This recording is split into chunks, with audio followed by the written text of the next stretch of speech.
Crônicas do Amanhecer, por Feijão Centro Espírita Allan Kardec, Balneário Gaivota, 11 de julho de 2018. Vândalos apagam cabeça de Jesus Cristo de obra de arte em muro em Porto Alegre, parte 01.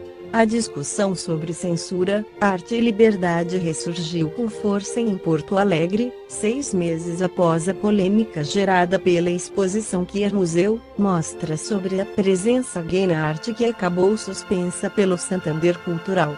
Agora o foco é o projeto Picho Grafite, Realidades Paralelas, desenvolvido pelo Instituto Goethe na capital gaúcha. Uma das obras, pintada no muro em frente à instituição, na rua 24 de outubro, 112, no bairro Moinhos de Vento, mostrava a cabeça de Jesus Cristo separada do corpo.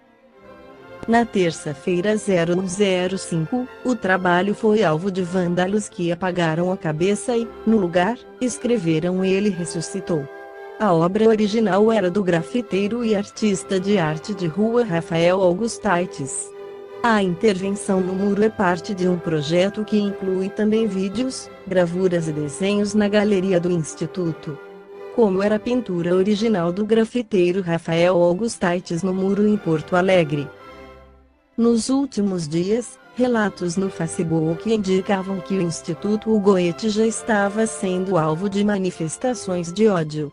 O Centro Dom Bosco, com sede no Rio de Janeiro e que já tinha divulgado em sua página do Facebook um abaixo-assinado para suspender o projeto, lançou um post nesta terça, por voltas das 12 horas, indicando a lista atualizada das 8 maravilhas do mundo e colocando no topo a intervenção artística no muro do Goethe Institute, Ele ressuscitou, Porto Alegre, Brasil.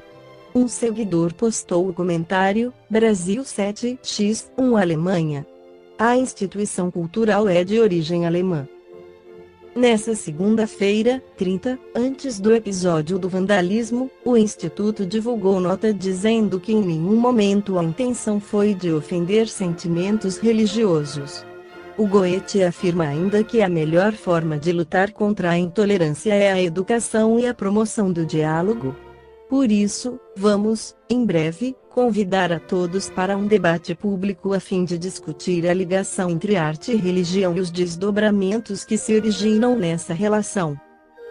Para Gaudêncio Fidelis, curador da Queer Museu, exposição cancelada ano passado em Porto Alegre, os ataques de ódio direcionados à obra de Augustaitis representam mais uma investida do fundamentalismo que cresce no país e para o qual indivíduos com ódio da arte contra a liberdade de expressão fazem coro.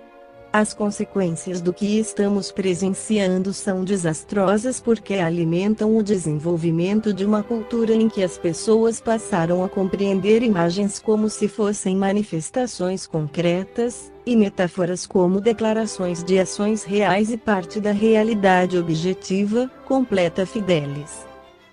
Nesta terça, outra reação veio da Arquidiocese de Porto Alegre, que repudiou a pintura no muro da capital que representa Jesus Cristo decapitado com a cabeça em uma bandeja. A Igreja diz que as reações são resultado da falta de respeito pelo senso religioso, pelos valores cristãos e pela história desta cidade. Se pretendemos evitar polarizações e superar a violência, precisamos garantir um diálogo respeitoso e reverente pelo outro, defende, indicando que as pessoas se sentem ultrajadas por quem prega a livre expressão. Onde não há respeito, não há verdade, onde se agride que é sagrado para o outro, não há bondade, assim, a beleza é pervertida, completa a manifestação da Arquidiocese de Porto Alegre. Muitos desconhecem quem é verdadeiramente Jesus. Muitos o têm como um Deus, outros como um profeta, tem mais alguns que divulgam da sua existência. Vamos esclarecer que é Jesus sob o ponto de vista da doutrina espírita. Na pergunta 625 de O Livro dos Espíritos, Allan Kardec faz o seguinte questionamento aos espíritos: qual o tipo mais perfeito que Deus já ofereceu ao homem para lhe servir de guia e modelo? E os instrutores espirituais, por sua vez, não titubeiam em responder: Jesus. E complementa Allan Kardec: para o homem, Jesus constitui o tipo da perfeição moral a que a humanidade pode aspirar na Terra. Deus nulo oferece como o mais perfeito modelo, e a doutrina que ensinou é a expressão mais pura da lei do Senhor, porque o Espírito Divino animava, e porque foi o ser mais puro de quantos tem aparecido na Terra.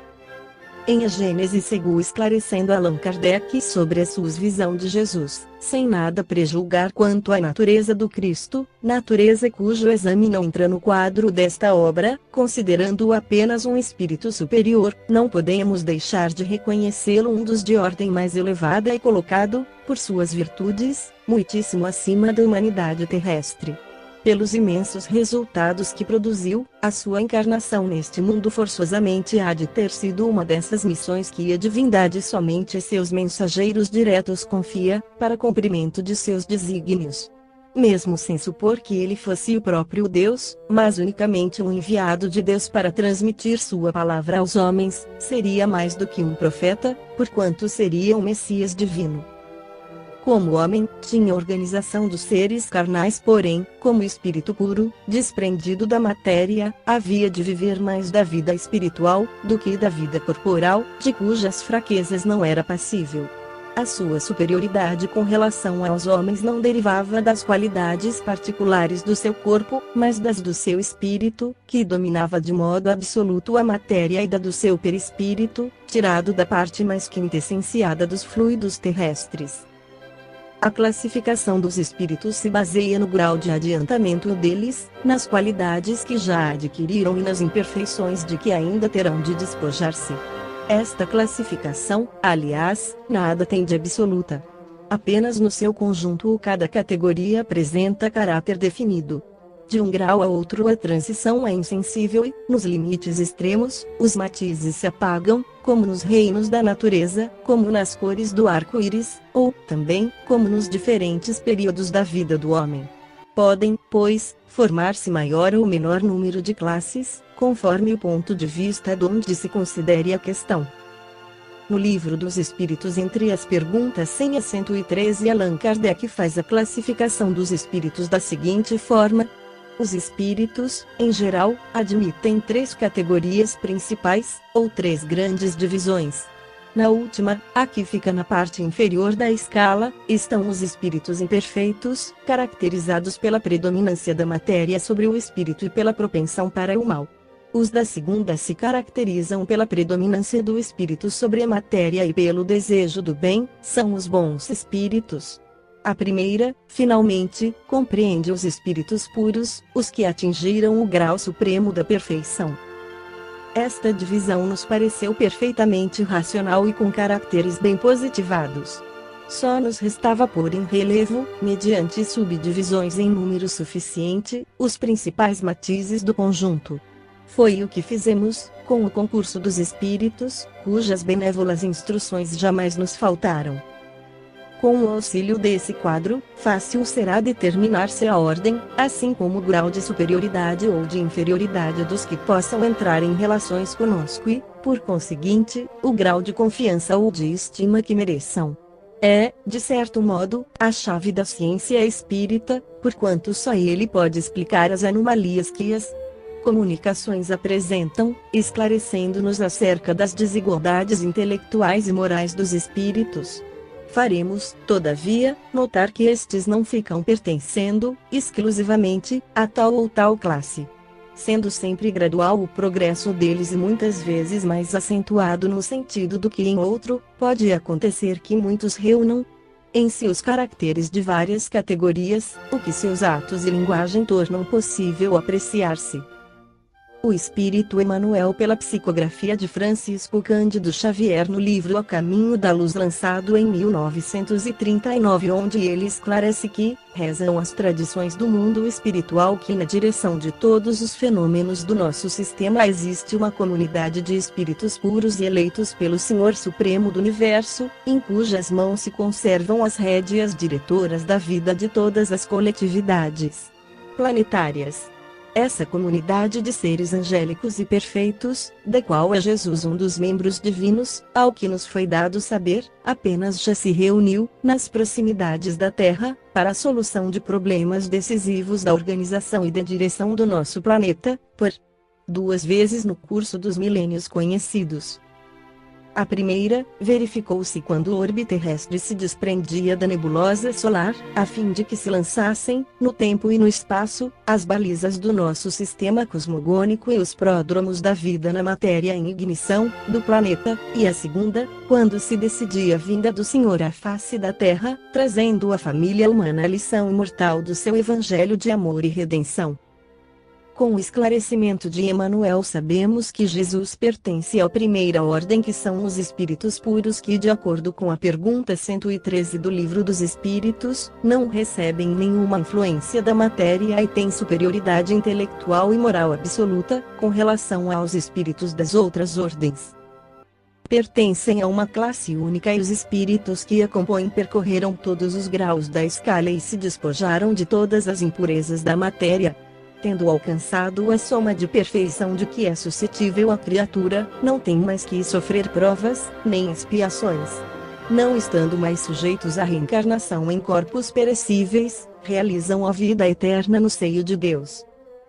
Gozam de inalterável felicidade, porque não se acham submetidos às necessidades, nem às vicissitudes da vida material. Essa felicidade, porém, não é a ociosidade monótona, a transcorrer em perpétua contemplação. Eles são os mensageiros e os ministros de Deus, cujas ordens executam para a manutenção da harmonia universal. Comandam a todos os espíritos que lhes são inferiores, auxiliam-nos na obra de seu aperfeiçoamento e lhes designam as suas missões. Assistir os homens nas suas aflições, concitá-los ao bem ou à expiação das faltas que os conservem distanciados da suprema felicidade, constitui para eles ocupação gratíssima. São designados às vezes pelos nomes de anjos, arcanjos ou serafins. Podem os homens pôr-se em comunicação com eles, mas extremamente presunçoso seria aquele que pretendesse tê-los constantemente às suas ordens. Esta foi a crônica do amanhecer de 11 de julho de 2018. Por Feijão.